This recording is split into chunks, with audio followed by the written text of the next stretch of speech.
Bonjour les amis, juste un petit mot pour vous signifier que cet épisode a été enregistré il y a quelques mois avant notre pause et nous revenons avec une nouvelle formule.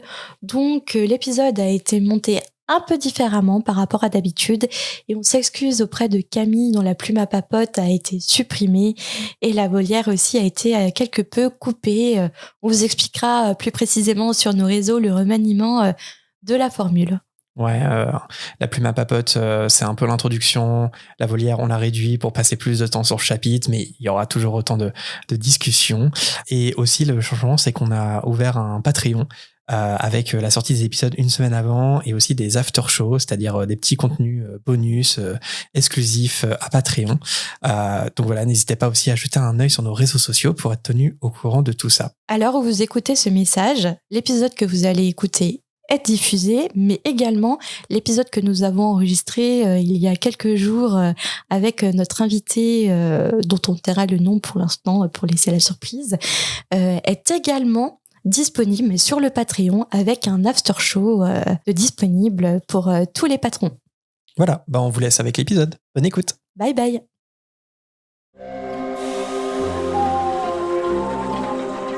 Vous êtes branchés sur la fréquence 9/3/4. Le podcast Harry Potter, chapitre par chapitre. Bonjour à tous et bienvenue dans ce nouvel épisode de Fréquence 9/3/4. Je suis Jérémy. Et je suis Marina. Au dernier épisode, on a laissé notre joyeuse troupe au moment où ils prenaient un porte au loin pour rejoindre la Coupe du Monde de Quidditch.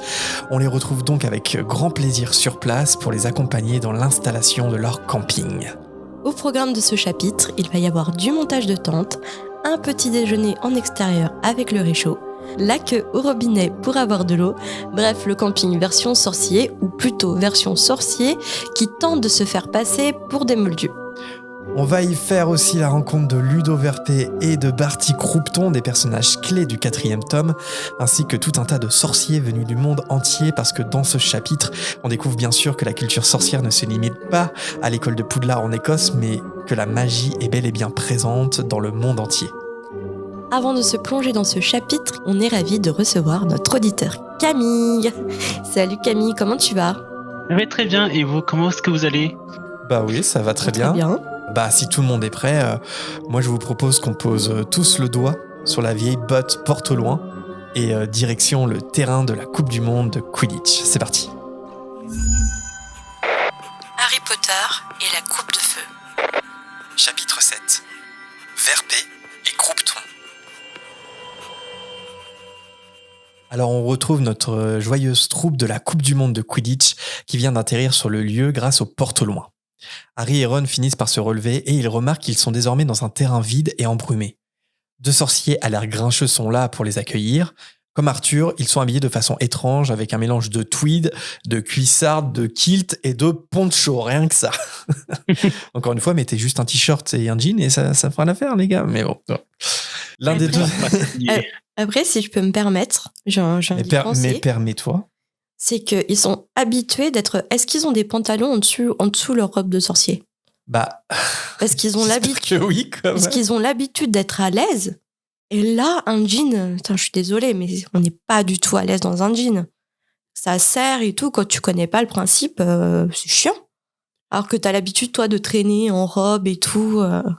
Moi, je comprends qu'ils s'orientent plutôt vers le kilt, quoi. Il y a peut-être deux écoles, parce que je pense quand même que la plupart des sorciers, ils mettent des pantalons. Enfin, par exemple, on voit bien dans l'uniforme, ils ont des pantalons.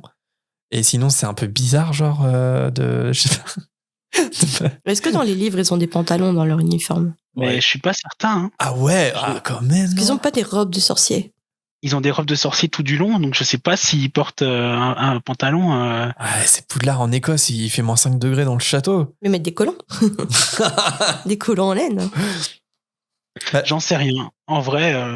Moi, je pense que si, dans son imaginaire, ils ont des pantalons. Ouais, mais c'est pas des jeans. Je pense que c'est des trucs quand même plus confortables. Oui, c'est ça.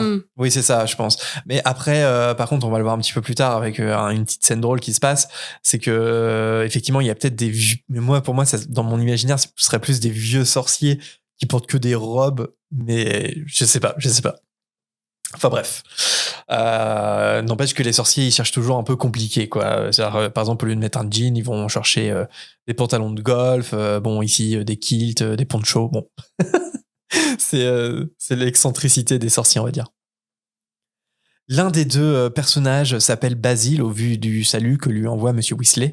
Voir Arthur qui ne travaille pas le rend encore plus maussade, Basil expliquant qu'ils sont sur ce terrain depuis le début de la nuit. Puis il lui indique que leur campement se trouve un peu plus loin sur le camping de Monsieur Roberts. Après une nouvelle marche, les Weasley et les Diggory se séparent, chacun rejoignant son campement. Monsieur Robert, un vrai moldu cette fois, accueille le groupe des Weasley en leur indiquant leur emplacement au loin. Le lieu est déjà occupé par des centaines de tentes. Alors je me suis fait une petite réflexion à ce moment-là. Arthur, il a réservé pour une nuit, c'est ce que dit Monsieur Roberts. Mais on sait aussi que la durée des matchs de Quidditch, c'est incertain. Donc comment ça serait passé si le match avait duré plusieurs jours, comme a priori ça a été le cas Ils allongent avant. par magie la durée de la réservation dans la tête du moldu. Je pense qu'ils font un truc comme ça. Mais un truc que je comprends pas non plus, c'est pourquoi est-ce qu'ils s'embêtent à avoir un moldu dans les pattes là on va le voir, il se prend des oubliettes dans la tête toutes les 5 minutes, alors qu'il pourrait très bien, je sais pas, justement l'ensorceler pour qu'il parte en vacances je sais pas moi, une semaine ou deux, et comme ça ils peuvent gérer eux-mêmes le camping, quoi. Je sais pas, c'est un peu bizarre de. En plus c'est pas très éthique parce que lancer les oubliettes sur un moldu, voilà quoi. Mais ouais, non, mais je suis complètement d'accord avec toi. Je trouve ça bizarre d'inclure forcément la complicité inconsciente de Moldu. Je pense qu'ils auraient pu quand même, je sais pas, faire des sortilèges repousse Moldu sur un territoire beaucoup plus grand que celui du terrain de Quidditch, parce qu'on apprendra plus tard que pour le coup, le terrain de Quidditch, c'est comme Poudlard, c'est-à-dire qu'un Moldu peut pas voir le terrain de Quidditch. Pourquoi ne pas l'avoir fait et pas avoir étendu ça au campement, en fait? Pourquoi forcément squatter les campings de Moldus, quoi? C'est prendre des risques pour rien. Je trouve c'est un peu bizarre. Ouais, je suis d'accord avec toi. Ouais, c'est ça, c'est prendre des risques pour rien, alors qu'un sortilège anti-moldu. Puis embêter des Moldus, c'est les embêter. Parce qu'il y a Monsieur Robert là. Mais moi, je me suis dit, mais ça se trouve, il y a des Moldus genre normaux qui ont eu le malheur de réserver au même moment, ils pensaient être tranquillou et ils se retrouvent parmi des centaines de gens trop bizarres qui s'habillent n'importe comment, qui font la fête, qui ont l'air de tous se connaître et les pauvres, quoi. Mais tu penses qu'il y a des moldus parmi je sais pas, hein. Ouais, je pense pas. On verra que les mange-morts s'attaqueront qu'à la famille de Monsieur Roberts, mais est-ce qu'il y a d'autres moldus? Je pense pas. Ça expliquerait pourquoi est-ce qu'il y a un moldu, Monsieur Roberts, du coup. S'il y a déjà des. Mais c'est un peu bizarre. Après, comment les sorciers auraient pu comment ils auraient pu comment dire, faire éviter qu'un moldu réserve au même moment? C'est bizarre. Pas du tout. Mais après, c'est peut-être la facilité, parce que le gérant du camping, il connaît les emplacements, il sait comment guider les gens et tout. Ah, c'est de la flemme sorcière, tu veux dire? Pratique pour l'organisation. Ouais, ça peut coller, quoi. Ouais, c'est pas trop explicable. Non. Arthur se fait aider par Harry pour payer en argent moldu. Monsieur Robert fait la remarque que c'est pas la première fois aujourd'hui que des clients ont du mal avec l'argent. Certains visiteurs ont même essayé de payer avec des pièces d'or aussi grosses que des enjoliveurs. Puis c'est quand même bizarre qu'il y ait autant de réservations par des étrangers, surtout que certains ont l'air, je cite, de drôles de zigotos à leur façon de s'habiller. Et le plus étrange, c'est qu'ils semblent tous se connaître. Alors ça va pas faire bizarre. Et là, je pense qu'on a déjà abordé ce sujet, mais j'aime bien en parler. Je me demande, ça va pas faire bizarre aux sorciers de payer avec de l'argent moldu qui montre la tête de la reine d'Angleterre? Et là, je me pose toujours, mais est-ce qu'ils ont un lien quelconque avec la famille royale? Parce qu'on mentionne la politique, on mentionne le Premier ministre dans Harry Potter, mais par exemple, sur les billets, ça doit pas échapper à Monsieur Weasley qui a la reine Elisabeth sur les billets avec lesquels il paye. Mais pour lui, pour eux, ça se trouve, la monarchie, ça veut rien dire. Ouais, c'est une invention moldue, une invention, moldue, et pas plus que ça. Je pense qu'ils sont totalement déconnectés de la réalité et que ils savent pas s'en servir. Je pense qu'ils s'en foutent, quoi. Ouais. Je pense qu'ils se posent pas de questions, hein. Vraiment, dans l'ensemble, ils sont quand même un peu dans leur monde. Et puis voilà, quoi. Le reste, ils s'en fichent, quoi. Mais on sait On de voit quoi bien que, sont frappées les pièces. Les pièces, je saurais pas te dire. Mais s'il a des billets, il y a forcément de Queen Elizabeth dessus. Non, je veux dire chez les sorciers. Ah, chez les Les sorciers. morgnis, les galions, est-ce qu'elles sont frappées? Ah, ça, je sais pas. Enfin, dans le livre, je sais pas si c'est indiqué en tout cas. Mais tu vois, parce que je me dis, tu vois, par rapport à la curiosité d'Arthur, en fait, je me demande si J.K. Rowling évite pas le sujet. Parce que je trouve ça bizarre, si jamais Arthur il a un billet, je trouve ça bizarre qu'il n'y a pas un moment où il se demande ah, c'est qui cette dame Il y en a qui le savent forcément s'ils ont étudié les moldus comme Ouais. Arthur à Poudlard. Ouais, mais après, il collectionne les prises électriques, quoi. Donc, sa culture moldue. Oui, Il a pas justement, de il culture. sait à quoi ça sert, mais l'électricité pour lui c'est assez fou quand même. Ouais.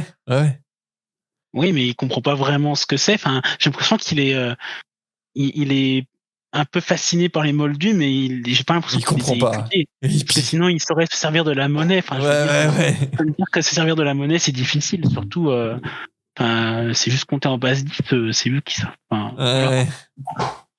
Non, mais voilà, je me demande ça parce qu'on aborde. On verra même le Premier ministre moldu, donc elle met en scène le Premier ministre, mais jamais pendant la saga on va faire mention de la famille royale, alors que même si elle a qu'un simple rôle diplomatique, ça reste une entité hyper importante dans la culture britannique. Et là, notamment, je me pose la question parce que il est fort possible que bah voilà que si Arthur il a des billets à ce moment-là, bah il y a la Queen Elizabeth et genre ça a l'air de signifier rien en fait, de rien signifier pour les sorciers. Et je me demande, genre, je me pose juste la question, est-ce qu'elle évite le sujet parce qu'elle voilà, elle veut éviter le sujet, ou alors est-ce que c'est comme vous dites et finalement les sorciers ils ont tellement une culture différente que la famille royale ça n'évoque absolument rien pour les sorciers. Après, est-ce qu'elle veut éviter ou est-ce que simplement elle a pas été autant cherchée dans le détail? Ouais. Je pense qu'elle y a pas pensé non plus. Hein. Du coup, Ah mais vraiment, non, genre elle-même est britannique et genre la famille royale c'est un truc incontournable, tu vois, dans ta culture britannique. Tu vois ce que je veux dire? Genre c'est encore, tu vois, même nous on la connaît la famille royale, même nous on en parle, mais les Anglais, enfin les Britanniques de façon générale, c'est encore plus hype que ça, tu vois. elle avait peut-être pas envie de lier la famille royale avec son Peut-être. histoire. Moi je pense qu'elle évite. Hein. Moi je pense qu'elle évite le sujet. Les sorciers, tout ça, enfin la sorcellerie, je sais pas quoi. Enfin, je sais Ouais. pas. Peut-être que c'est un. Enfin, après, ça n'a pas été écrit 1800 hein, Harry Potter, mais peut-être que c'était un peu. Ça reste quand même un peu tabou et que du coup, elle préférait juste ignorer le sujet, quoi. Enfin. Par contre, en vrai, il y a un vrai lien. Mais ça, c'est plus les films. Il y a un vrai lien entre Harry Potter et la monarchie, et notamment la reine Elisabeth. C'est que, alors je sais plus dans quel contexte, je crois que c'était pour les JO qui avaient eu lieu à Londres. Il y avait eu un clip qui avait été fait où on voit Harry, Ron et Hermione, donc Daniel Radcliffe, Rupert Grint et Emma Watson, et qui reçoivent un hibou de la part de la reine Elisabeth. Donc on voit vraiment, je crois qu'on voit vraiment la reine d'Angleterre, il me semble. Ou alors on la voit pas, mais on l'évoque, et en fait c'est genre elle a perdu son sac à main ou un truc comme ça, et en fait ils doivent le retrouver. Je sais pas si vous connaissez ce clip, mais il est sur YouTube. Je vous invite à vous taper Harry Potter, Queen Elizabeth, et vous allez tomber sur ce clip. C'est assez surréaliste. Non, ça me dit rien. Ça me dit rien. Tu iras voir et tu nous diras. C'est assez marrant. À ce moment-là, un sorcier en pantalon de golf lance un sortilège d'oubliette au moldu. Monsieur Roberts a alors le regard dans le vide et il rend la monnaie à Monsieur Weasley ainsi qu'un plan du camping sans autre commentaire. L'inconnu accompagne le groupe des Weasley jusqu'à l'entrée, l'air fatigué. Il explique discrètement à Arthur qu'ils sont obligés de l'oubliéter 10 fois par jour maintenant pour le calmer, d'autant que Ludo Verpé ne fait rien pour arranger les choses en parlant de Quidditch à droite à gauche. Puis sur ce, l'employé du ministère part en transplanant. Je me suis dit, d'accord, mais transplaner, c'est pas forcément mieux. Je sais pas si Monsieur Roberts, s'il la regarde, mais voir quelqu'un disparaître, je sais pas si c'est mieux. Et d'ailleurs, la Barty Crompton, il va faire la même chose tout à l'heure. Bon, ça me paraît un peu curieux. Bref. Déjà, c'est très cruel de lancer autant de sorts sur un moldu. Enfin, je veux dire, c'est censé être interdit et sous prétexte du sport, voilà, on s'en fout, on maltraite un moldu. Et puis, je me dis que enfin, à part le Premier ministre, il doit y avoir quand même quelques moldus qui sont au courant. Enfin, est-ce qu'il pourrait pas, je sais pas, faire en sorte qu'il y ait quelques moldus qui soient complices et qui gèrent justement ce genre d'événements, ne serait-ce que les crackmolds. Les crackmolds, finalement, c'est des moldus. des Ouais, moldus mais qui connaissent, comme on disait, je pense que c'est la facilité. Ouais, comme disait Marina, je crois que c'est toi qui disais ça, Marina. C'est peut-être la facilité. Il y a un campement, il est assez grand. Bon, c'est un moldu qui le gère. On connaît pas trop, on sait pas comment organiser les réservations et tout. Donc, du coup, on va l'utiliser. Et puis, si les choses dégénèrent, c'est pas grave, on l'oubliette, quoi. Parce que les sorciers, ils font souvent D'accord. ça. Ok. Mais, Oui, c'est vrai. mais j'avoue que ça pose un problème éthique, surtout que quand tu te fais oublier plein de fois, je pense que c'est pas bon pour ton intégrité psychologique, quoi. Je pense que ça dépend comment tu lances le sort, si tu le lances bien ou pas. Ouais. Je pense qu'il doit. Je pense que ça c'est doit c'est pas surtout faire ça du qui bien joue à en la fait. tête, quoi. Mais oui, je pense que ça doit être assez violent. Ouais. Ginny est surprise d'entendre ces mots à propos de Ludo VRP parce qu'elle croyait qu'il était le directeur du département des jeux et sports magiques.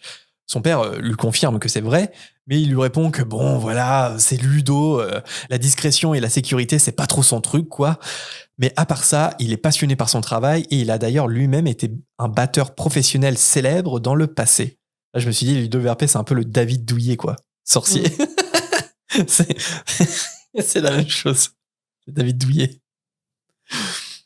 En chemin vers leur... J'ai fait un bide là-dessus. Incroyable. Monumental. Non, mais peut-être pour la référence des plus jeunes, David Douillet, c'est un ancien judoka. Je crois récompensé champion du monde. Ouais, un sacré, ouais. Champion du monde qui est devenu ministre des Sports sous Sarkozy. Ouais. Donc voilà. C'est pas parce que t'es un ancien sportif que tu es forcément bon ministre, quoi. C'est comme si Teddy Riner aujourd'hui devenait ministre, voilà. C'est comme si Donald Trump devenait président. Ah, pardon.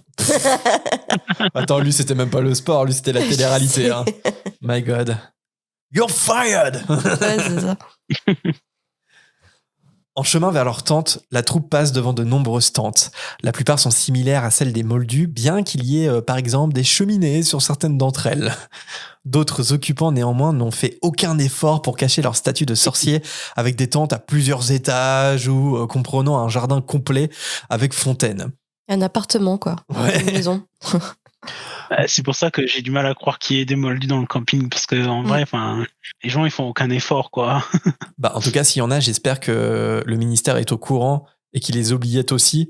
Mais moi, j'aime bien penser qu'il y a certains moldus qui ont fait des réservations en mode normal et c'est les oubliés de l'organisation de la Coupe du Monde, et du coup, ils ont passé leur temps à regarder autour d'eux et en mode « What the f***? Qu'est-ce qui se passe ?»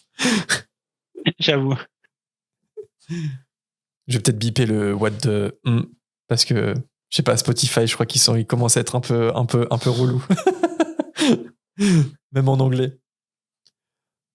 Monsieur Weasley fait un petit commentaire. C'est toujours pareil, lorsqu'on se rassemble, il faut toujours chercher à épater son voisin. Moi, ça me fait penser à la plage, ça. Tu sais, les installations à la plage.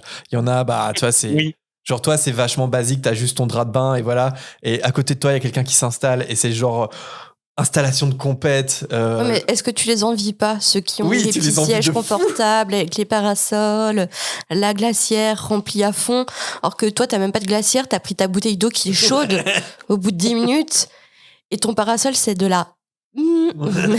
Et donc du coup il s'écroule sur toi et tu brûles au soleil, et tu es obligé de mettre ton maillot sur ta tête, et donc du coup ta tête elle est toute blanche parce que tu bronzes pas. Je les envie, ces gens-là.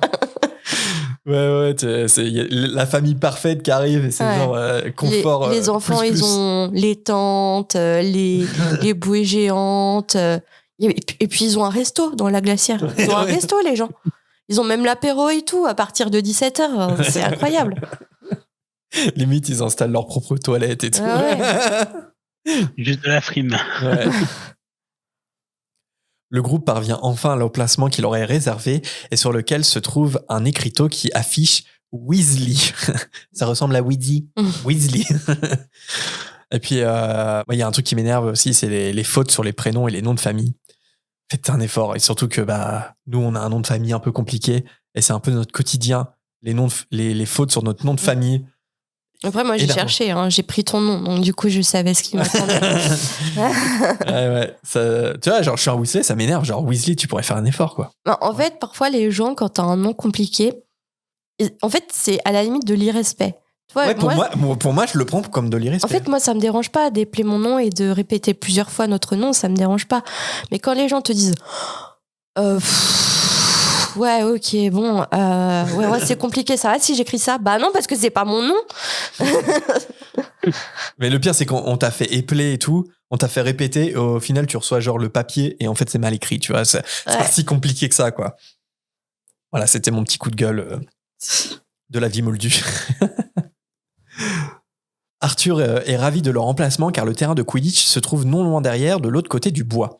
Pour sa part, il tient bien évidemment à respecter au maximum les règles moldues sans avoir recours à la magie. Mais malgré son enthousiasme, il n'est pas du tout prêt et il demande à Harry et à Hermione de l'aider à monter la tente. Et là, je me suis dit, la magie, ça te rend un peu gauche quand même, voire complètement gauche quand on y pense. Parce que Oui, mais carrément. les sorciers sont tellement habitués à voir la magie. Je veux dire, Arthur Weasley, père de famille et tout, il sait même pas monter une tente, le gars. Je suis désolée, t'as déjà monté une tente? Bah oui. C'est compliqué, je suis désolée, si t'as pas la quechua qui se... Ouais, une tente 2 secondes, quoi. Ouais, mais si t'as pas... Attends, t'as déjà monté une tente avec... Ouais, en les piquets et vrai, tout oui. En vrai, oui. Et tu trouves que c'est facile? Non, c'est pas facile, mais je me débrouille. Tu vois, alors qu'Arthur, il sait même pas le faire. Genre, il va être dit tout à l'heure que il embête même Harry et Hermione parce qu'il veut donner des coups de marteau partout et tu vois. Mais est-ce que si tu avais la magie, si tu pouvais faire ça avec la magie, est-ce que vraiment tu serais embêté à apprendre à monter une c'est tente? ça. Mais bien sûr que non, comme les Ça, meubles le Ikea, t'aurais la magie, tu t'embêterais pas à les monter pendant des heures. Mais même nous, à notre échelle moldue, avec la technologie, avec la modernité, en fait, on est devenus feignants. Il y a des trucs qu'on savait faire avant qu'on Bien sait sûr. plus faire maintenant. Mais la magie, pour moi, le monde des sorciers, c'est ça plus. Parce que eux, ils ont la magie depuis toujours. Et en fait, il y a des trucs, genre, ils sont pas du tout manuels, en fait. Ouais, donc voilà, finalement, tu leur reproches, mais t'as trouvé l'explication aussi. Imagine, alors je suis désolée pour les plus jeunes, mais imagine les jeunes là qui naissent aujourd'hui avec toute la technologie, toutes les facilités dont ils ont aujourd'hui. Fais un petit instant boomer, là. Non, mais ils ne sauront pas faire des choses que nous, on a fait durant notre enfance et que du coup, c'est inné, mais c'est normal. Parce qu'on leur a jamais appris, ça n'a jamais été dans leurs habitudes. Donc pourquoi ils iraient se compliquer la vie? Et ils ont raison. Oui, c'est vrai. Mais après, je trouve que je trouve que le monde des sorciers, c'est quand même pire que le monde des moldus. Parce que c'est des trucs Parce de qu'ils la vie ont plus courante. de facilité. Ouais, c'est ça. Oui, mais de ta vie courante, de vision, de moldu. Là, j'ai tendance, par exemple, on va prendre un exemple tout bête, Madame Weasley. Madame Weasley, c'est le cliché de la femme au foyer qui prépare à manger, qui fait la cuisine, qui fait le ménage. Est-ce que Madame Weasley sait cuisiner sans la magie? Moi, je pense que non.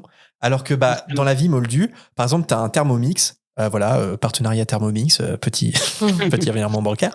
Tu utilises un Thermomix, je suis sûr que même si tu utilises un Thermomix, tu sais cuisiner sans ton Thermomix. Tu vois ce que je veux dire? Pas forcément. Non, pas forcément, c'est vrai en Non, me c'est disant. C'est faux. Tu connais notre compétence en cuisine. Je suis sûre qu'avec un Thermomix, on ferait des plats de fou. Ouais. Moi, déjà, j'arrive à faire une sauce curry. Je suis. Tu te débrouilles quand même trop toute fière. seule, tu vois. C'est comme c'est comme compter, etc. On a d'abord appris à compter sans une calculatrice. Maintenant, on le fait avec une calculatrice. Alors, c'est plus difficile maintenant quand on a eu l'habitude de le faire, de toujours utiliser la calculatrice de compter de tête. Mais on sait quand même le faire un minimum, quoi. Alors que les sorciers, finalement, ils ont jamais appris à se débrouiller sans la magie. Ouais, moi, je suis un peu d'accord avec Camille. Moi, je pense que, tu vois, par exemple, t'as un moldu, et finalement, un moldu, genre moi, je suis moldu, tu vois. Et puis, on met une baguette magique dans la main, on dit, en fait, t'es un sorcier, tu peux utiliser la magie. Et je saurais m'adapter de fou au monde de la magie parce que je serais en mode mais c'est dingue tout ce qu'on peut faire en fait, je m'embête de fou, la magie c'est trop utile, alors que tu fais l'inverse, un sorcier qui a été sorcier toute sa vie et d'un seul coup tu lui dis t'as plus de pouvoir magique, t'es un moldu, et laisse tomber, il est incapable de vivre en société en fait. Tu vois ce que je veux dire?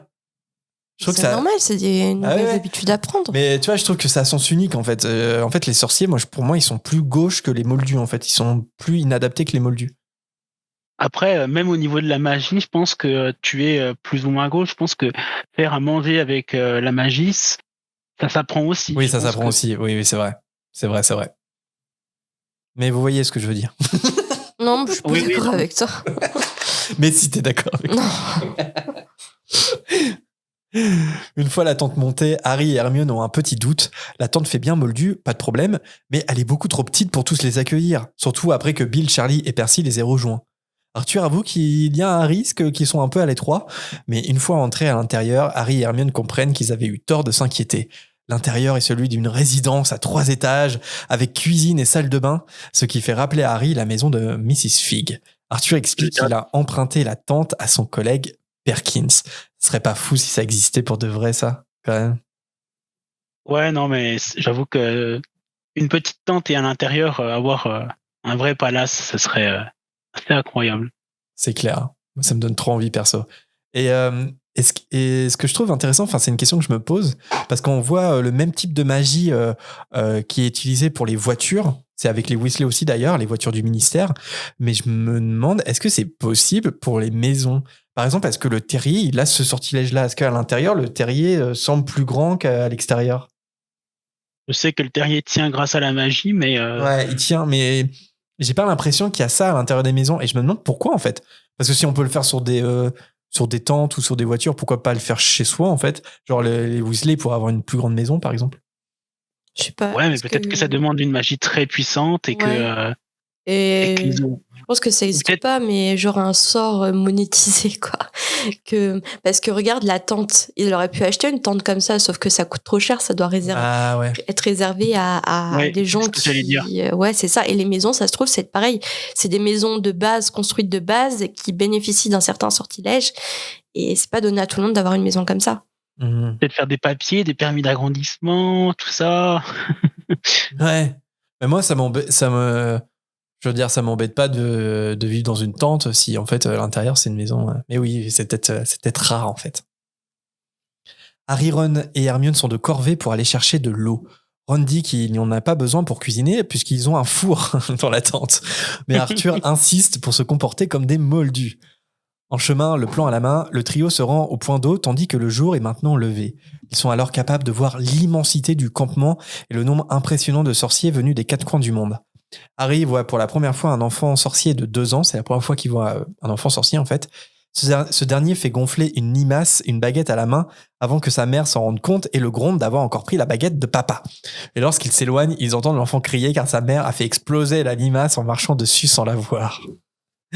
Alors déjà que les enfants, c'est un peu deg. Enfin, je veux dire, même nous, quand on était enfants, je sais pas, on peut avoir... C'est pas les enfants qui sont dégoûtants, c'est leurs actions, on va dire. Oui, voilà. Tu vois, par exemple, moi, je sais que quand j'étais petit, je jouais tout le temps avec des cailloux et la terre, tu vois. Et genre, j'avais les mains tout le temps sales. Mais en fait, avec la magie, c'est pire, quoi. Mm. Ouais, je suis plutôt d'accord. Je jouais avec des cailloux, ouais. J'adorais les cailloux. J'adorais les cailloux et les tuyaux. Je mettais des cailloux dans des tuyaux. C'est dit. Voilà. Ouais, j'avais pas de baguette magique, moi. J'étais Ouais, pas... mais sauf que t'as grandi où pour avoir à disposition des tuyaux? Bah, j'essayais. Ça va, c'est trop bizarre. Je demandais à mon père. J'adorais. je voulais être plombier. Je voulais. Voilà. Enfin, en fait ça, j'aimais bien, même pas que. Ah ouais, t'avais une bonne vocation. C'est sûr que t'es super manuel, toi. Non, en fait, ça l'aurait pas fait du tout. Enfin, bref.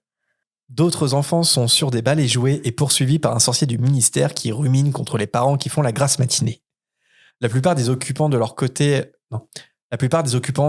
se lèvent tranquillement pour prendre leur petit déjeuner à l'extérieur, avec des feux un peu suspects qui ressemblent quand même un peu beaucoup à des sortilèges.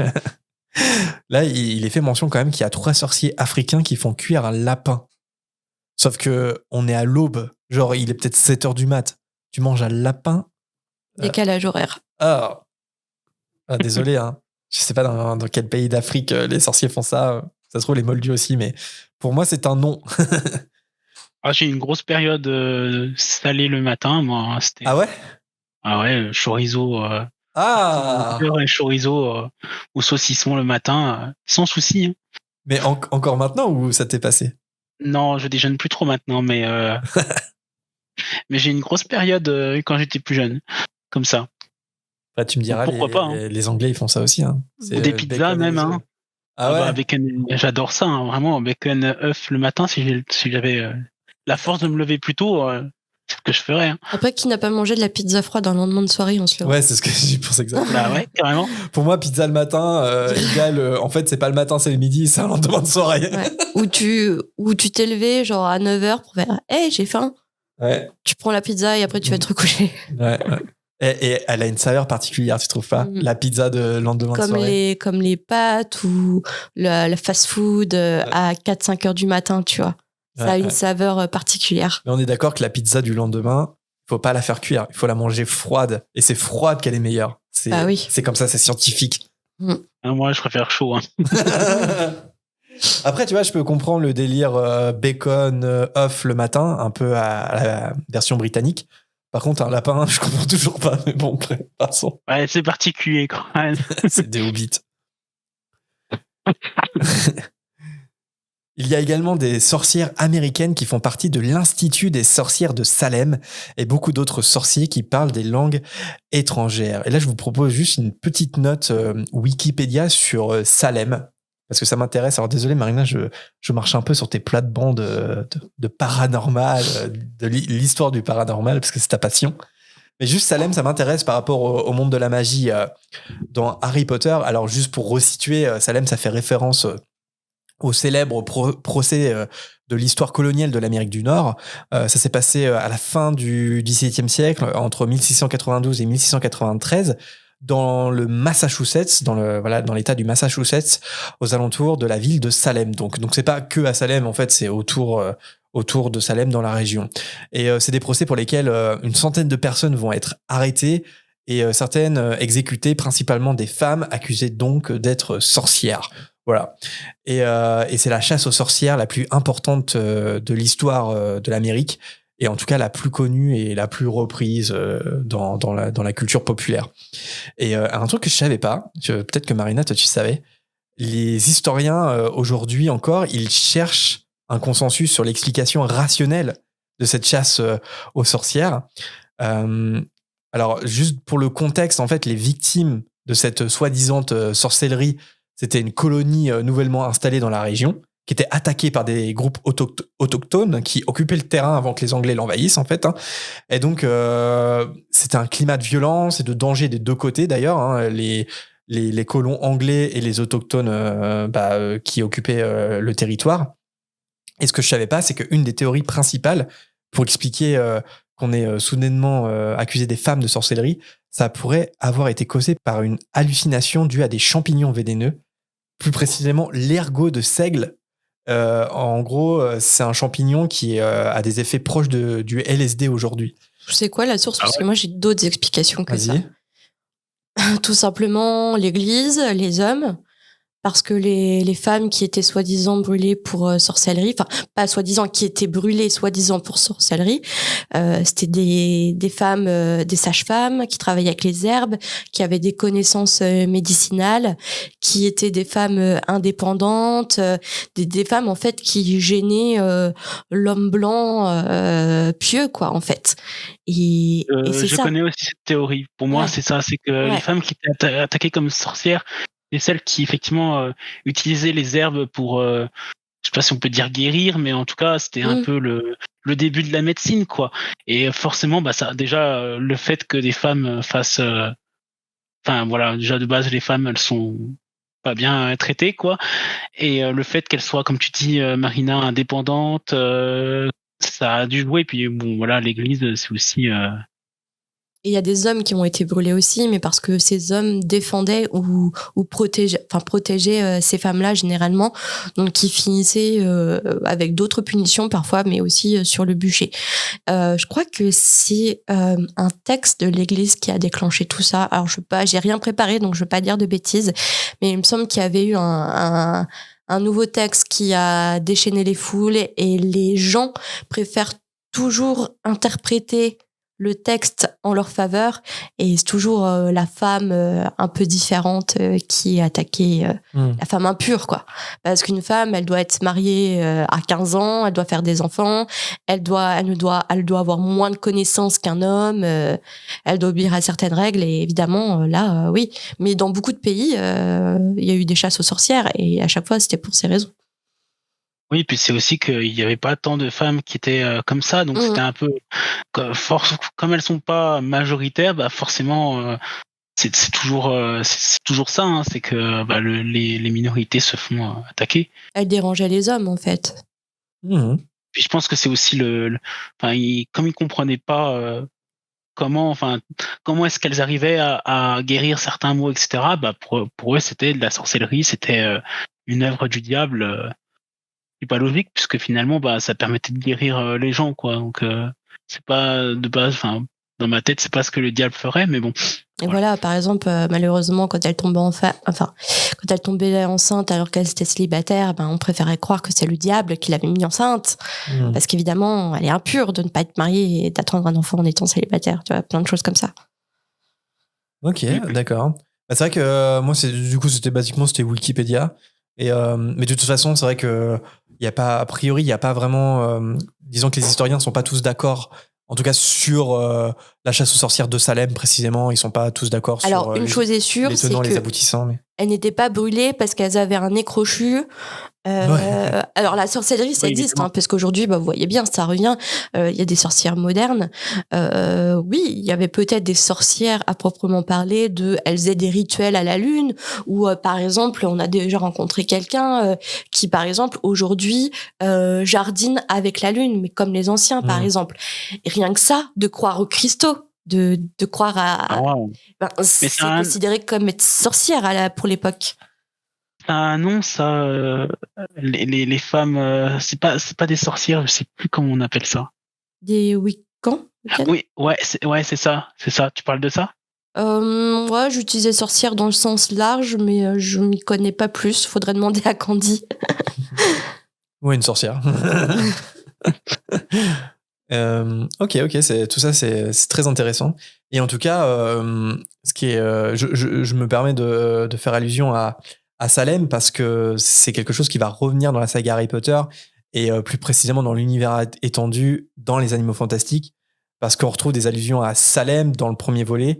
Parce que voilà, dans l'univers magique, il s'agit il s'agissait de véritable sorcellerie en fait, hein, c'est ça qui est suggéré, et que c'est un événement crucial dans l'histoire du monde magique américain.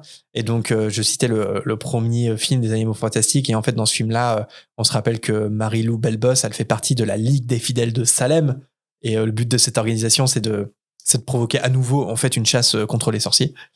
Et on voit aussi dans le hall du Congrès magique à New York, il y a une sculpture qui s'intitule le Mémorial de Salem. Donc c'est quelque chose dont on se remémore. Donc c'est un événement douloureux de l'histoire du monde magique américain. Et aujourd'hui, il y a des gens qui s'attellent à... parce qu'on a quasiment tous les noms des femmes qui ont été brûlées à cause des chasses aux sorcières. Et il y a des gens qui prennent ces noms et qui enquêtent sur pourquoi elles ont été brûlées exactement. Et en fait, ils leur rendent hommage, ils écrivent leur histoire et pourquoi elles en sont arrivées là, pourquoi on les a brûlées, et et comment dire, ils leur enlèvent cette image de sorcière et ils rétablissent la vérité. Bah, je sais pas si Wikipédia c'est bullshit, parce que du coup vous me faites un peu douter, mais j'étais surpris en fait parce qu'il n'y a pas eu tant de morts que ça. Je crois que ça parle de 14 femmes. Et par contre, ce qui est vrai, c'est que j'ai dit que c'était principalement des femmes, mais en vrai, je crois qu'il y a eu 6 ou 8 hommes qui ont été exécutés aussi. Sur les 14 ? Non, 14 femmes et peut-être 6 hommes. Ah oui, comme je te disais, il y a des hommes qui ont été exécutés pour les avoir défendus. Donc déjà, moi, je pensais qu'il y avait eu beaucoup plus de femmes qui étaient mortes. À Salem. Et pas autant d'hommes, ouais. Mais après, il y a eu des chasses partout. Oui, par contre, il y a eu d'autres chasses. Ouais, bien sûr. Ouais, je pense qu'à Salem, c'est possible que ce soit l'histoire des... Parce que ce que tu dis, Jérémy, c'est pour les procès le procès de Salem. Oui. Alors peut-être qu'effectivement, c'était ce que tu dis, mais de manière générale, c'était surtout les gens incultes qui prenaient les femmes qui faisaient un début de médecine pour des sorcières, quoi, puis l'église, etc., quoi. Mais c'est possible que ce soit effectivement un champignon... Même après, si ça semble un peu tiré par les cheveux. Je sais pas si dans les 14, ils comptent les femmes qui sont décédées dans les cachots aussi. Je sais pas. Parce qu'il y en a plein qui voyaient pas le jour du procès parce qu'elles étaient tellement maltraitées qu'elles mouraient en fait. Ouais. Voilà, je crois que c'est exécution, c'est genre leur peine, c'était la peine de mort. Ouais, donc il y en a beaucoup qui sont mortes avant. Alors pour revenir à la Coupe du Monde de Quidditch, le trio finit par pénétrer la fan zone des Irlandais où tout est vert. Une voix les appelle, c'est Seamus Finnegan et Dean Thomas, leurs camarades de Poudlard. La mère de Seamus leur demande s'ils sont pour l'Irlande ce soir, Ce à quoi ils répondent par l'affirmative, mais une fois éloigné, Ron fait remarquer que c'est un peu difficile de dire le contraire quand on est entouré de fans. C'est un peu PSGOM, quoi. C'est Ouais, c'est exactement ce que je me suis dit. Ça fait vraiment, les gros footeux là, ils te regardent et ils te font. Alors t'aimes le foot et t'as envie de T'es dire. pour qui Oui, oui. Ouais, tu te fais paguer sur le vieux port de Marseille avec ton écharpe du PSG, quoi. Ouais, c'est C'est ça. la mauvaise c'est ça. idée, la mauvaise idée. De leur côté, la décoration des supporters bulgares fait la part belle à un joueur de l'équipe en particulier, au visage renfrogné et inexpressif, avec de gros sourcils. Ron explique aux deux autres qu'il s'agit bien sûr de Viktor Krum, l'attrapeur vedette de l'équipe. Alors c'est marrant, j'ai noté à ce moment-là que Hermione, elle dit qu'il a l'air grognon en portrait. Et c'est assez marrant parce que quand on sait ce qui va se passer entre eux deux, quoi. Sa première impression est pas forcément très bonne, Hermione, en tout cas physiquement. Ouais, mais quand on sait, Ron, il est aussi du genre grognon, quoi. Enfin, Ah, tu fais le... dans son caractère. Alors, est-ce que finalement, ceci explique cela? Je ne sais pas, mais voilà. Après, peut-être que Hermione donne pas trop de crédit au physique. J'ai l'impression que elle s'entend avec Krum parce que Krum, finalement, il est pas dans l'apparence, quoi. Je veux dire, toutes les filles qui l'adulent parce que c'est une star, en fait, ça l'ennuie et lui, il préfère être dans son coin et lire des livres. Et je trouve qu'il y a peut-être des points en commun qui se forment comme ça, en fait, avec Hermione, mais c'est pas forcément une attraction physique. Après, pour Ron, je sais pas, mais c'est vrai que Ron et Viktor Krum ont peut-être des points communs. Et je pense aussi que justement, c'est le fait qu'elle s'intéresse pas à lui qui a fait que Krum s'est intéressé à elle, parce que je pense que ça. Ouais, voilà, exactement. Ouais. Je pense que ça doit le saouler, les nanas qui le suivent tout du long, tout ça, et je pense que finalement, le fait qu'elle on ait rien à faire de lui, ça l'a peut-être poussé à s'intéresser à elle, et voilà quoi. Ouais, tout à fait. Le trio finit par trouver le robinet d'eau qu'ils cherchaient. Devant eux, deux sorciers se disputent. Le plus vieux, Archie, porte une chemise de nuit à fleurs et il assure à l'autre qu'il l'a trouvée dans un magasin moldu, donc c'est tout bon. Sans écouter son ami qui lui rétorque que c'est quand même un habit pour femme moldu et qu'il devrait plutôt porter un pantalon comme lui. Mais Archie préfère, je cite, que son intimité puisse respirer à son aise. C'est ce qu'on disait tout à l'heure. Ça revient à la robe de sorcier. Ouais. Ce qui provoque un fou rire de la part d'Hermione. Sur le trajet du retour à leur tente, les trois amis croisent des visages connus tels qu'Olivier Dubois, l'ancien capitaine de l'équipe de Quidditch de Gryffondor. Après avoir terminé son cursus à Poudlard, il est fier d'annoncer à ses amis qu'il a signé dans l'équipe de réserve du club de Flackmar. Alors, le club de Flackmar, franchement, c'est pas une équipe dégueu, hein. C'est la plus ancienne équipe de la Ligue. L'équipe a remporté 22 fois la Coupe de la Ligue et 2 fois la Coupe d'Europe. On connaît même l'hymne de l'équipe qui a repoussé les terribles cognards et lancé droit le soifle. Et ses joueurs arborent des robes bleu marine portant le motif du club, à savoir 2 joncs d'or croisés. Donc cette info nous vient du Quidditch à travers les âges. Bon, certes, il est dans l'équipe de réserve, mais je trouve que c'est une équipe assez sympa pour débuter sa carrière. Mais c'est quoi l'équipe de réserve? C'est quoi? C'est les remplaçants finalement? Ouais, je pense. Ouais, je pense que c'est ça. C'est comme l'équipe... souvent dans les grands sports, il y a une équipe A, une équipe B, quoi. Ouais. D'accord. Mais oui, je pense qu'Olivier Dubois, t'es pas amené à jouer tous les matchs, mais ça dépend de la composition de l'équipe par l'entraîneur, je pense. Mais je pense qu'Olivier Dubois, il vit le Quidditch, quoi. Il se lève le matin pour le Quidditch, quoi. Oui, la mort d'un élève, ça l'émeut pas pour annuler le Quidditch. Quand on voit à quel point il est vénère, même à Poudlard, alors que je veux dire, c'est des poussins, quoi. C'est une équipe de poussins et il est à fond dedans. Oui, mais comme tu dis, il y a un élève qui meurt. Bon, Professeur McGonagall, on peut pas annuler un match de Quidditch. Mais c'est ça, c'est Harry. Je sais plus à quel moment il dit à Harry, mais Harry attrape. Enfin, même si tu tombes de ton balai, attrape le. C'est ça. Ouais. Enfin, vraiment, c'est waouh. En plus d'Olivier Dubois, il croise également Ernie Macmillan, mais aussi Cho Chang, le crush d'Harry. Elle lui fait signe de la main avec un grand sourire en sa direction, qui, Harry, paniqué comme un ado à ses gauches, renverse une grande partie de son eau en la saluant. Évidemment, Ron ne manque pas de se moquer de son ami. Harry, pour détourner l'attention de Ron, lui montre un groupe d'adolescents qu'ils ne connaissent pas. Ron suppose qu'ils viennent sûrement d'une école de sorcellerie étrangère. Alors, on peut se poser la question sur le nombre d'élèves à Poudlard. Parce que une école dans un château, il y a des centaines et des centaines d'élèves, tu ne peux pas connaître tout le monde. Ouais, mais là, je pense Ou les têtes sont familières. Là, je pense que c'est juste qu'ils parlent une autre langue que l'anglais, en fait. Et qu'ils sont ados. Ouais, moi je l'ai compris comme ça. Ils parlent une autre langue, ils ont le même âge et ils se disent c'est bizarre. Ok. Mais vous avez déjà posé la question sur le nombre d'élèves qu'il y a à Poudlard, mais j'ai pas l'impression qu'ils soient si nombreux que ça. En fait, quand tu réfléchis, j'ai pas l'impression qu'ils sont même par année. Je pense qu'ils sont une dizaine. En fait, il y a une grosse incohérence. Il y a toujours une incohérence sur le nombre d'élèves parce que le problème c'est que il y a que 5 garçons dans le dortoir pour l'année de Harry. Donc du coup, et en fait, si tu additionnes ça à garçons plus filles et toutes les maisons inclus, et ben en fait, tu tombes sur un chiffre qui est beaucoup trop bas par rapport à la vision qui t'est donnée de Poudlard. Alors justement, ça, je pense que le jeu Hogwarts Legacy répond un peu à la question. C'est ça que j'ai beaucoup aimé aussi dans ce jeu.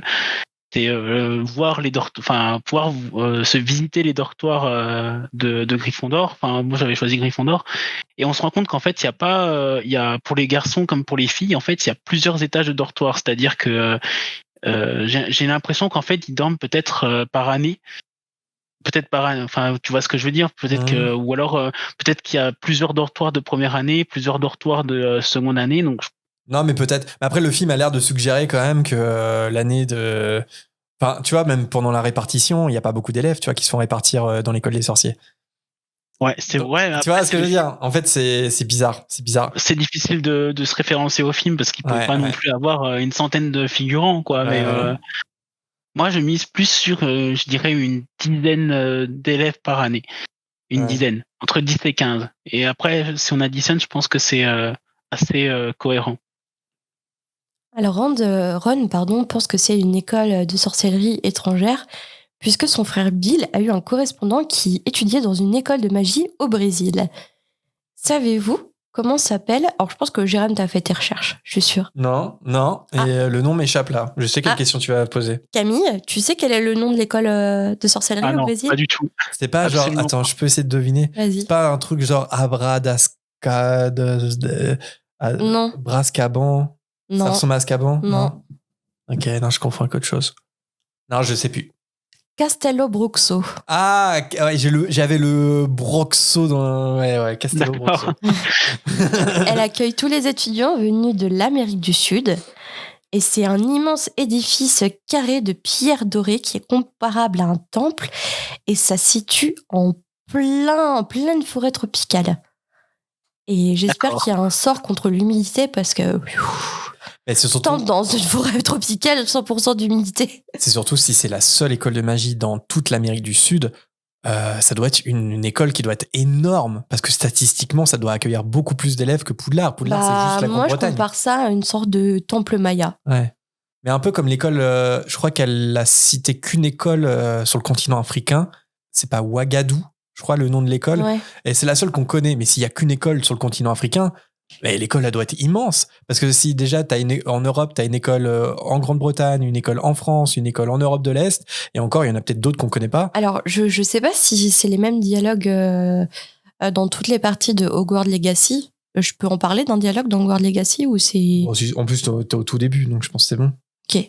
Justement, il y a une élève qui a été transférée de l'école de magie africaine, puisque sa maman a été recrutée en tant que prof à Poudlard. Donc, du coup, l'étudiante... C'est parce que vous êtes Gryffondor, ça, tous les deux. Dans l'école d'Afrique et du continent africain. Et en fait, elle dit que Poudlard, c'est rien à côté. Ah ouais, ok. Cool. Que c'est, si je me trompe pas, c'est creusé dans une montagne. Et c'est juste énorme. Poudlard, c'est rien à côté. C'est intéressant. Mais le jeu, on tease un peu le jeu là, mais le jeu, il est exceptionnel il fait pas mal de petits clins d'œil à l'univers livre. Forcément, il y a l'univers visuel des films, mais sur les livres, il y a des petits clins d'œil qui font plaisir aux lecteurs. Et notamment, par exemple, on parlait tout à l'heure de la salle commune de Gryffondor. Moi, j'ai pas testé dans la mienne, Mais c'est un peu comme dans le livre, si jamais on est un garçon et qu'on essaie d'aller dans le dortoir des filles, l'escalier se transforme en toboggan. Et ça, c'est une référence au livre, par exemple. Et moi, je me suis amusé à créer un personnage féminin et les personnages féminins peuvent rentrer. Alors ça, c'est pas normal. On l'a déjà dit à la fréquence. Pardon. Et du coup, ils ont vraiment respecté ça et je trouve que c'est génial en fait. Parce que du coup, j'avais pas eu ce truc-là et un collègue qui joue aussi m'avait raconté ça et voilà, effectivement, ils ont bien pris en compte ça. Mais il y a plein de clins d'œil dans le jeu. Enfin, pour rentrer dans la salle de cours de divination, c'est pareil, c'est une trappe avec une échelle qui descend. Et c'est incroyable. Enfin, alors que dans le film, c'est pas comme ça. Et justement, j'ai l'impression qu'ils ont pensé à tout en fait. Ouais. L'étudiante disait que c'était différent à Poudlard parce qu'à Poudlard, ils utilisent la magie. La baguette, pardon. Alors que dans son école, en fait, il n'y avait pas de baguette. Pour elle, la baguette, c'est un apparat, en fait. Et ça, c'est bien parce qu'ils ont repris l'écrit de J.K. Rowling. Publié sur Pottermore. Oui, c'est ça. Je trouve ça intéressant. Et juste une dernière petite précision pour protéger l'école au Brésil. En fait, ils font appel à des petites créatures, un petit esprit, parce que bon, dans une forêt tropicale, je pense que les créatures magiques, ça doit y aller, les créatures non magiques aussi. Donc du coup, ils font appel à une Caipora. C'est un petit esprit velu, incroyablement espiègle et malicieux. La nuit, des Caipora veillent sur les élèves de Castelbruxo et sur les créatures habitant la forêt. Et il paraît que c'est beaucoup plus nuisant que Peeves. Ok. Voilà. Bah, peut-être qu'on verra ça dans les Animaux Fantastiques un jour, si c'est pas annulé. Me lance pas dessus. Après réflexion, Harry se dit que c'était vraiment réducteur de penser que Poudlard est la seule école de sorcellerie au regard de nombreux représentants de tant de nationalités lors de la Coupe du Monde de Quidditch. Évidemment, Hermione, elle n'a pas l'air surprise de moins du monde, sûrement parce qu'elle l'a encore lu dans un énième livre, suppose Harry. De retour à la tente, il retrouve Monsieur Weasley en train de batailler pour allumer un feu à l'aide d'allumettes. Le problème, c'est qu'à chaque fois, quand il réussit à enflammer une allumette, il panique, puis jette l'allumette, et la flamme s'éteint, évidemment. Tu vois, ça, c'est un exemple de ce que je disais tout à l'heure. Genre, d'accord, les jeunes d'aujourd'hui, ils sont nés avec un téléphone à la main, mais ils savent craquer une allumette, quoi. Oui, mais ils craquent pas des allumettes, les sorciers. Ouais, ils ont la magie pour ça. Mais tu vois ce que je veux dire? Genre, les moldus, ils savent le faire. Alors qu'un sorcier, il sait pas le faire. Oui, parce que ça n'existe pas dans leur monde. Ouais. Non, mais c'est pour ça qu'ils ont l'air vraiment débiles, quoi. Grâce à la patience d'Hermione, un feu brûle devant la tente 1 heure plus tard. Pendant cette heure-là, face aux nombreux passages des gens du ministère devant la tente de nos amis, Monsieur Weasley agrémente ses saluts cordiaux par des gossips sur les coulisses du ministère. Alors, il fait un peu la sarre devant Harry et Hermione qui sont les seuls à s'en préoccuper parce que ses enfants ont déjà entendu 1000 fois ces histoires.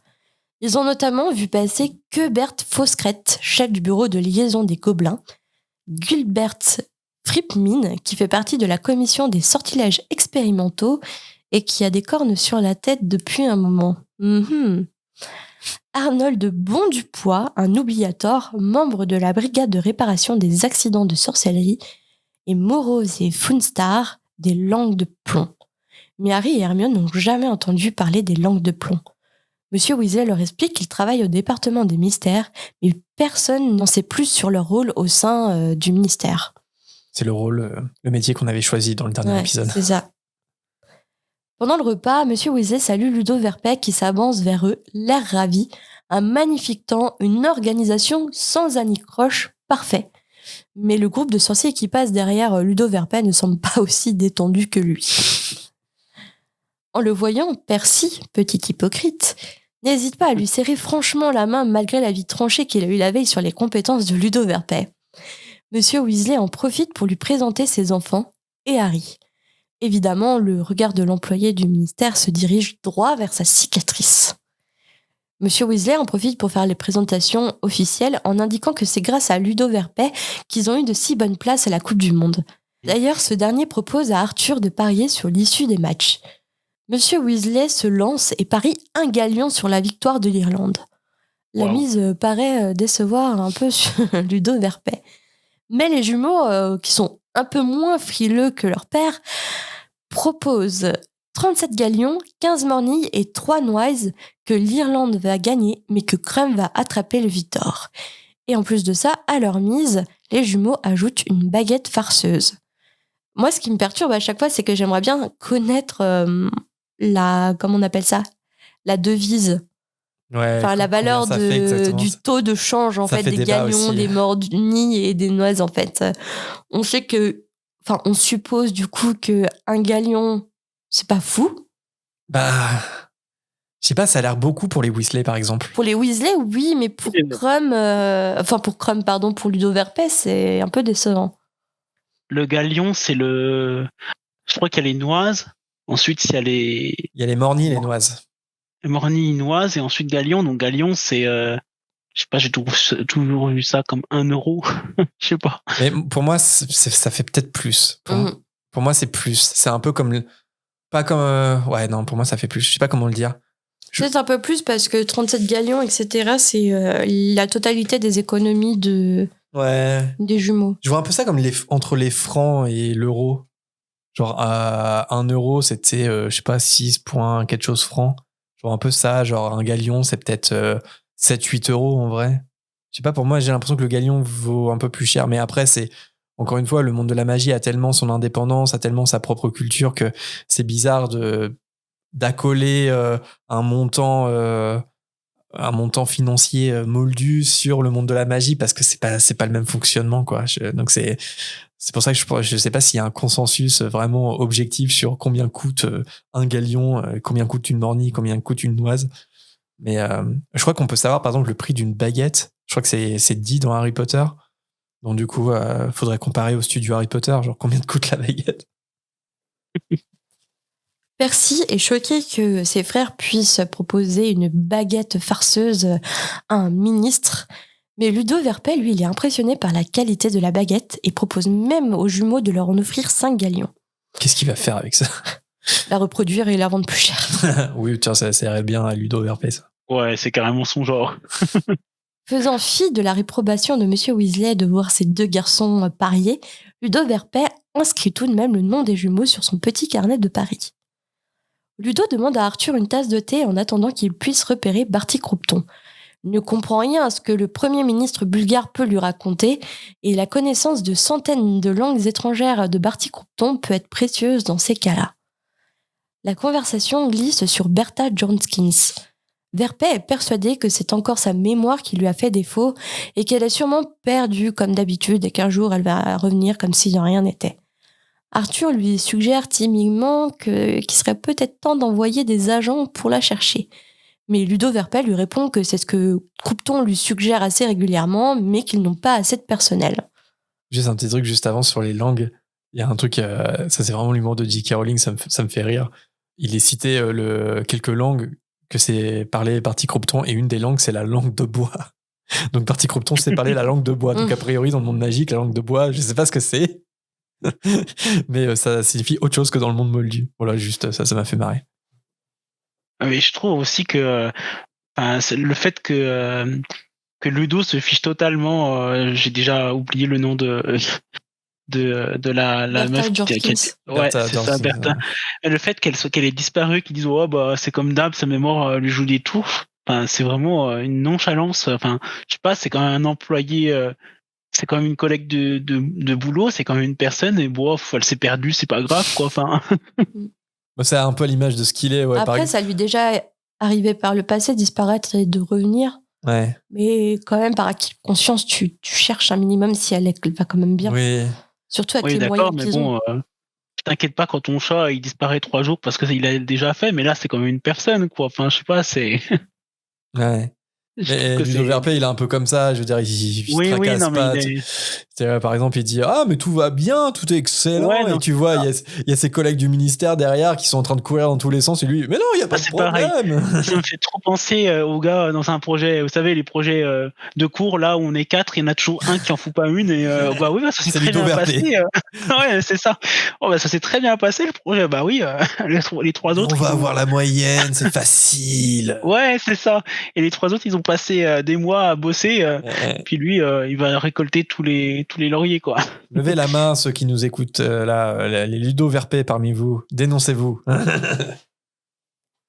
D'ailleurs, Croupton fait son apparition après avoir transplané à côté de leur feu de camp. À l'instar de Verpet avec sa vieille robe de Quidditch, Croupton ressemble à un directeur de banque. Harry pense que même Monsieur Dursley ne pourrait pas deviner qu'il est un sorcier. Croupton informe Verpet que les Bulgares souhaitent 12 chaises de plus dans la tribune officielle.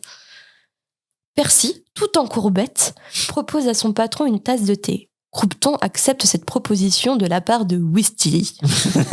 Il n'en faut pas moins pour déclencher un fou rire chez Fred et George. C'est horrible. C'est horrible parce qu'il est vraiment... il se démène pour son patron et son patron n'est même pas capable de se rappeler de son nom. Ouais, c'est très humiliant, C'est surtout humiliant. que il prend quand même vraiment son boulot à cœur et là finalement on se rend bien compte que Croupton il en a rien à foutre de Percy, quoi. Enfin c'est juste un Insubordonné. Ouais, c'est ça et ouais, enfin j'ai quand même un peu de la peine pour lui, quoi. Il a beau être un personnage un peu insupportable, Percy, j'ai un peu de la peine pour lui quand même. C'est un peu comme sur la faute d'orthographe sur l'écriteau dont on parlait tout à l'heure. C'est irrespectueux de. Enfin, je comprends pas, genre les personnes qui vont dire un nom sans, je sais pas, c'est genre soit tu le dis pas parce que tu t'es pas sûr, mais t'essayes pas d'inventer un nom de famille. C'est vrai que c'est très irrespectueux. Ça, je comprends un petit peu plus. C'est comme quand tu vas au Starbucks et qu'ils vont mal orthographier ton prénom. Je peux encore comprendre encore parce que bon.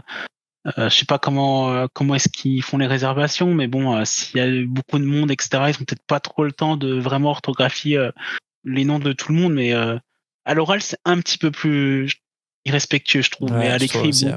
Par exemple, les gens qui m'appellent Marine, et je les corrige en disant que je m'appelle Marina, me disent que Marina, c'est pareil. Bah ouais. Et juste un A. Non, c'est pas pareil, sinon mes parents m'auraient appelé Marine, en fait.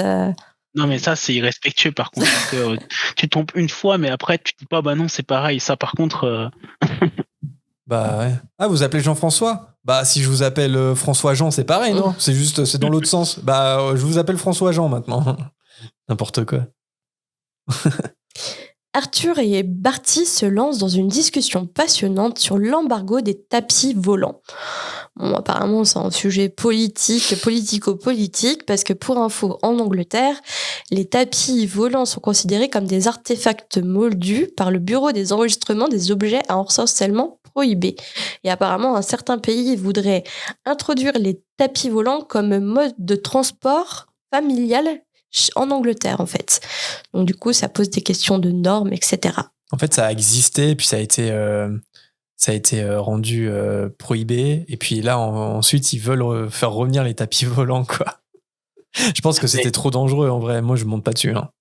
Moi, j'ai toujours eu des questions, même petit, j'avais des questions quand même vachement pratiques sur parce que le balai volant, bon, même si t'es passager, tu vas t'accrocher à la personne qui est devant toi, mais le tapis volant, comment est-ce que tu fais pour tenir sur un tapis volant ? Ça doit être vachement dangereux. Un coup Ce rêve plaît.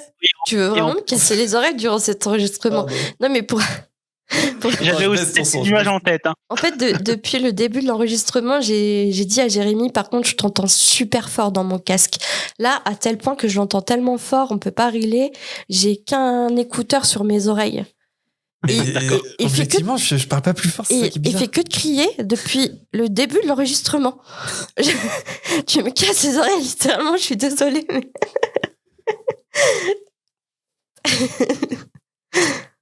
Mais c'est parce qu'en fait, je parle moins fort que Jérémy, et donc du coup, on peut pas trop régler et tout. Enfin bref, voilà, vous avez les coulisses.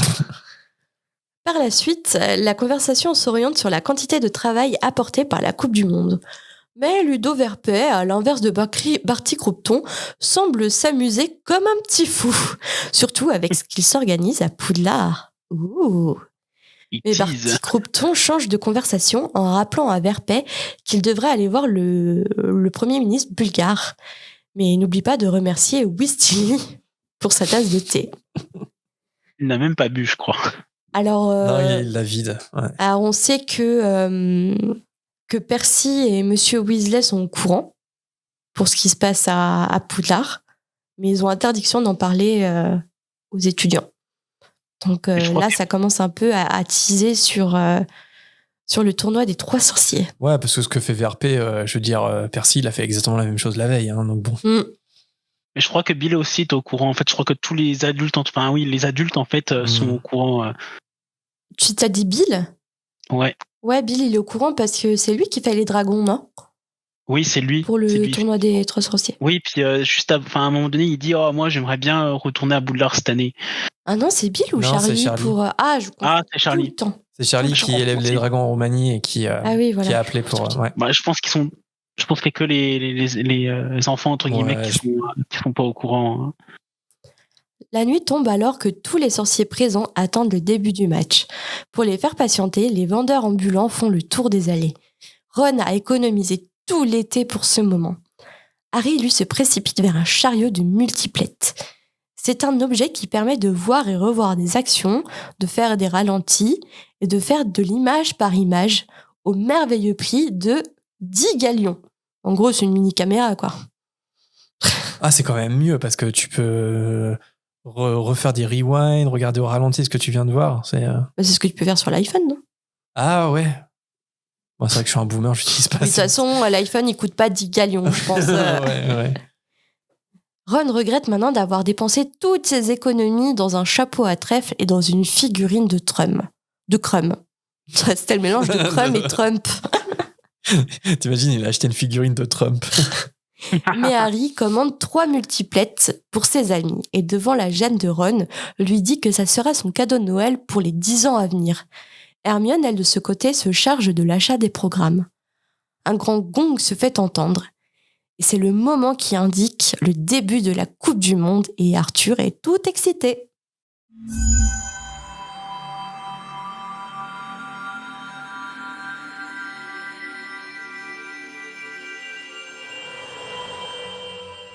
Merci Marina pour ce chapitre. Merci Jérémy.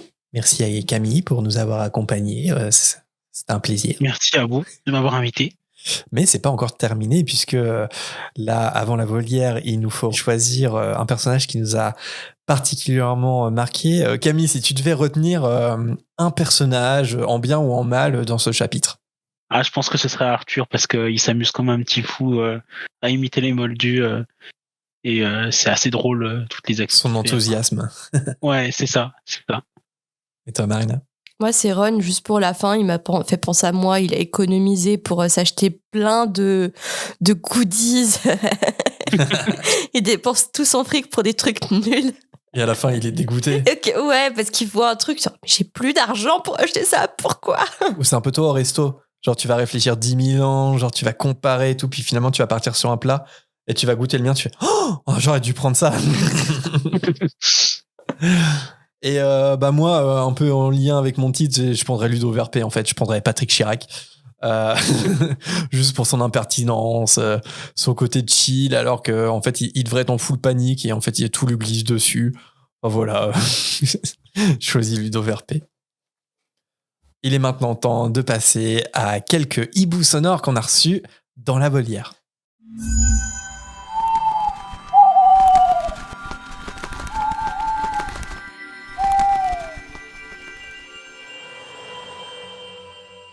On commence par un premier hibou qu'on a un petit peu coupé et qui nous a été envoyé par Henri. On écoute ça. Et bonsoir, la fréquence 9-3/4. J'espère que ça va bien la forme. Je me demandais qu'est-ce qui se serait passé dans la saga Harry Potter et dans la vie en général si Monsieur Ollivander n'avait pas donné la fameuse baguette jumelée avec celle de Voldemort à l'époque. S'il avait une autre baguette, qu'est-ce qui se serait passé ? Et notamment à la fin du tome 4, dans le cimetière, à la fin de la Coupe de Feu. Voilà, qu'est-ce qui se serait passé s'il y avait une autre baguette ? Je pense qu'il serait mort, Harry Potter. Je pense qu'il serait vraiment décédé et qu'il n'y aurait pas eu de suite. Voilà, j'aimerais bien votre opinion. Continuez comme ça. Je sais que vous avez besoin de force, alors on vous envoie de la force. Et je vous informe que je reprends tout depuis le premier chapitre du tome 1. Voilà, donc de longues écoutes sont à venir pour moi. Merci Henri pour ta question. Alors que se serait-il passé si Harry n'avait pas eu une baguette jumelle à celle de Voldemort ? Alors c'est une vaste question. Mais globalement, de toute façon, c'est pas forcément très clair. Je trouve, on peut encore débattre sur à quel moment Harry est en réel danger de mort dans la saga, sans même changer d'histoire en fait, et les baguettes par exemple. Parce que dans le cas du cimetière, on peut se demander même, sans changer la baguette, est-ce que Harry serait mort? Parce que Voldemort, il a déjà le sang de Lily dans ses veines à ce moment-là. Alors ma théorie, ce serait quand même, mon opinion personnelle, ce serait quand même de dire que oui, il est en danger de mort, et s'il avait perdu le duel, il serait décédé, Harry. Parce que juste, ça me semble important, en tout cas ça semble important pour Dumbledore, que Harry se sacrifie dans les reliques de la mort. Ça a l'air d'être quelque chose de primordial pour que seul l'Horcrux soit détruit, mais que Harry puisse survivre. Donc, si on suit cette théorie, qui est la mienne, si Harry avait eu une autre baguette, il aurait très certainement été surpassé par Voldemort, il aurait perdu son duel, donc il serait mort. Je suis assez d'accord avec ce que tu dis, Henri. Et on peut penser aussi dans le tome 7, avec la bataille des 7 Potters, où Harry, il est sauvé parce qu'il y a sa baguette qui agit par elle-même. Donc là, pareil, sans baguette jumelle, si vraiment Harry peut mourir de la main de Voldemort, il serait mort aussi à ce moment-là. Je sais pas si vous avez un commentaire ou quelque chose à dire. Non, je suis plutôt d'accord. Je pense que il n'y aurait pas eu de tome 5, 6 et 7, tout simplement. Voilà, ouais. Parce que Harry, je ne vois pas Harry à 14 ans gagner contre Voldemort. Je pense qu'il était vraiment trop inexpérimenté à ce moment-là. Donc je pense qu'il serait tout simplement mort avec le duel, puisqu'il n'aurait pas eu les baguettes jumelles qui auraient fait le... Je sais plus comment on appelle le phénomène, mais... Priori incantatum. C'est ça. Et donc je pense qu'il serait mort à ce moment-là. J'ai aucun doute sur ça. Donc, tu voulais dire un truc, Marina? Non, parce qu'en soi, c'est pas la baguette jumelle qui fait naître la rivalité entre Voldemort et Harry. Non, non, parce que Donc c'est la prophétie, c'est l'histoire que Voldemort s'est mis en tête la prophétie et qu'il l'a provoquée lui-même. Donc en fin de compte, la baguette jumelle, c'est qu'un... Comment dire? C'est un détail, mais ça permet quand même à Harry de survivre dans le tome 4. Tu vois ce que je veux dire? C'est un hasard. Ouais. En fait, par deux fois, le fait qu'ils aient une baguette jumelle avec la même plume de Fumsec, ça sauve la vie de Harry. En théorie. Parce que dans le cimetière, il y a ce fameux Prior Incantatum. Et comme je disais, dans les reliques de la mort, il y a carrément sa baguette qui va protéger Harry, qui va sauver Harry. Justement parce qu'ils ont une baguette jumelle. Donc on peut se demander, effectivement, s'il n'avait pas eu de baguette jumelle, Harry, il n'aurait pas été protégé par sa baguette, en fait, quelque part. Mais après, il y en a qui soutiennent la théorie que de toute façon, Harry n'a jamais été en danger de mort. Parce que si tu pars du principe que seule la protection de Lily compte, et dès que Voldemort il utilise le sang de Harry, du coup il se condamne à mort, et en fait tu pars du principe que Harry, même si Voldemort lui lance un Avada Kedavra dans le cimetière, il meurt pas. Moi je suis pas d'accord. Puis je pense que du coup ça enlève un peu du piment à l'histoire. Je pense que Harry il est en vrai danger de mort, donc je dirais que dans ce cas-là, oui, il serait mort en fait, simplement. Peut-être, je sais pas si c'est vraiment le fait qu'il se sacrifie qui fait que Voldemort du coup détruit son Horcrux au lieu de tuer Harry directement. Je sais pas si c'est vraiment clair dans la saga. Peut-être que du coup ça aurait tué l'Horcrux et pas Harry. Mais après ça revient toujours au même. Il serait pas mort, mais il se serait réveillé et puis qu'est-ce qu'il aurait fait? Enfin, il se serait refait tuer une seconde fois. J'ai tendance toujours à me ranger du côté de Dumbledore, et ce qu'a l'air de suggérer Dumbledore, c'est quand même que Harry doit se sacrifier, que c'est une très bonne chose que Voldemort ait la protection de Lily dans ses veines, et que les reliques de la mort, c'est qu'un apparat, c'est une illusion, et ça n'a pas de réel poids, et que être le maître de la mort, ça n'existe pas. C'est ce que semble suggérer Dumbledore, et moi j'irais dans cette théorie perso. Nous passons au hibou sonore d'Audrey. Bonjour Marina et Jérémy, bonjour à l'invité et bonjour aux auditeurs. Question pour la volière. Connaissant son esprit espiègle des farceurs, est-ce que vous pensez que Fred Weasley soit devenu un fantôme après sa mort? Moi je pense que ça irait plutôt bien avec son personnage de vouloir continuer à faire des blagues même après, justement qu'il soit mort. Voilà, et qu'il puisse du coup rester un peu en contact avec son frère. Donc dites-moi ce que vous en pensez. Merci à vous et longue vie à la fréquence. Merci Audrey pour ton hibou. Alors on l'avait vu précédemment. Alors je sais plus si on avait vu dans un épisode classique du podcast ou si je l'avais vu avec Candy pour l'épisode d'Halloween. Tu me confonds avec les autres, en fait, c'est ça. Bah, je sais plus, mais on avait abordé le sujet, c'était peut-être pendant le live d'Halloween qui n'est pas sorti en podcast.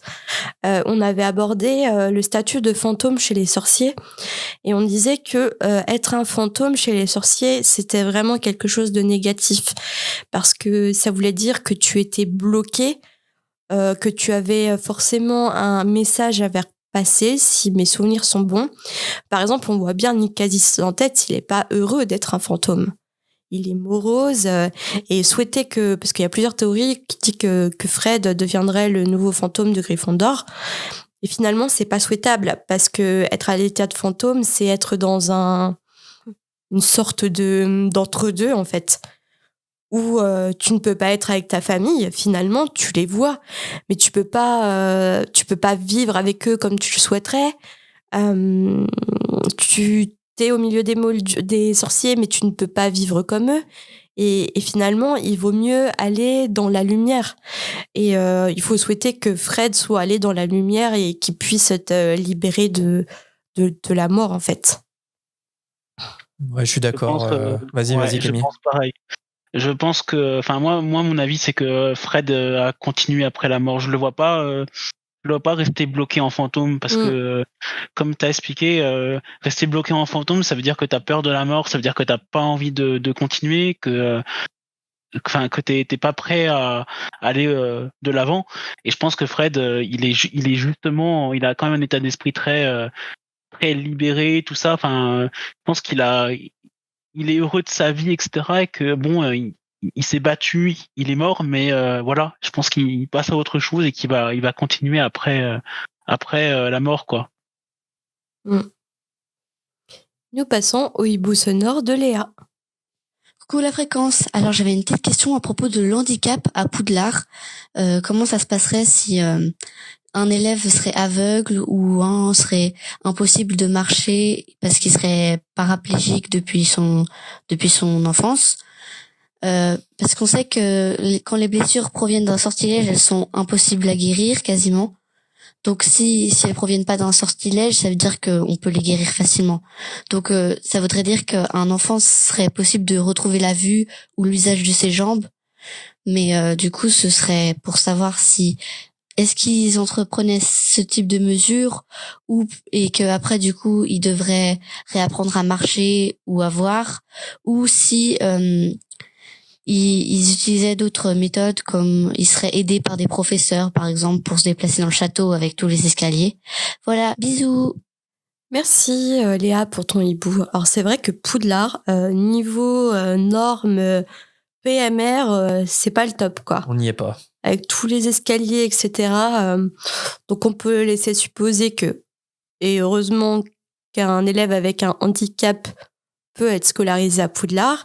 Et j'ose imaginer qu'avec tous les moyens magiques qu'ils ont, c'est tout à fait possible d'avoir des moyens de passer d'un étage à l'autre sans devoir se coltiner les escaliers.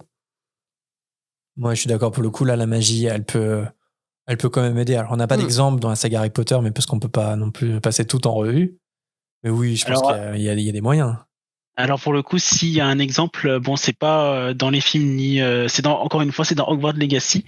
Ah. Je vais pas trop spoil. Enfin, c'est pas vraiment du spoil, mais il y a un personnage qui est aveugle dans Hogwarts Legacy. Ah oui. Un élève. Et apparemment, il se repère avec sa baguette, il se déplace avec sa baguette, donc il arrive à se débrouiller tout seul à ce niveau-là. Et après, moi, je sais pas si.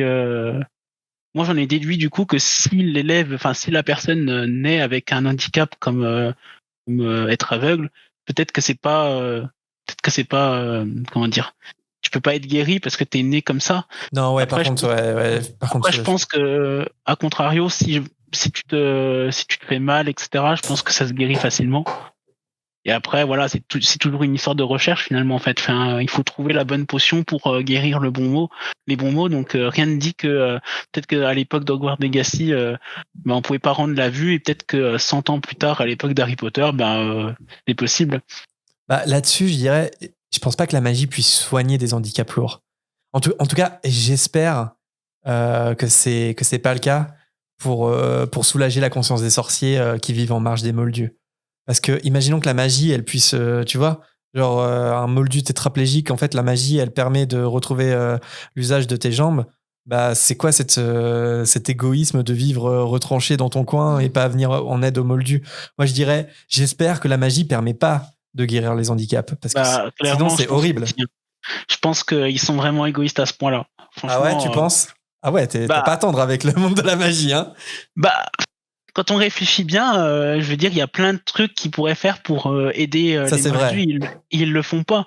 Donc après, je sais pas si genre le cancer, tous ces trucs-là, ils ont moyen de le guérir, mais voilà quoi. Je me dis, je pense qu'ils doivent garder ça pour eux. Et justement, je crois que Ron en parle au tout début. Il dit bah non, les moldus sont pas au courant. On a des moyens, etc. Mais on se cache parce que sinon ils passeraient leur temps à nous demander de l'aide. Ouais, bah ça c'est Hagrid qui dit ça, mais du coup c'est de savoir où on place le curseur en fait, sur quel point on vient pas en aide au moldu. Et là on parle quand même de je sais pas, genre un cancer et tout, c'est quand même chaud, tu vois. Genre vraiment si ça peut se réparer par la magie, pourquoi ils le font pas?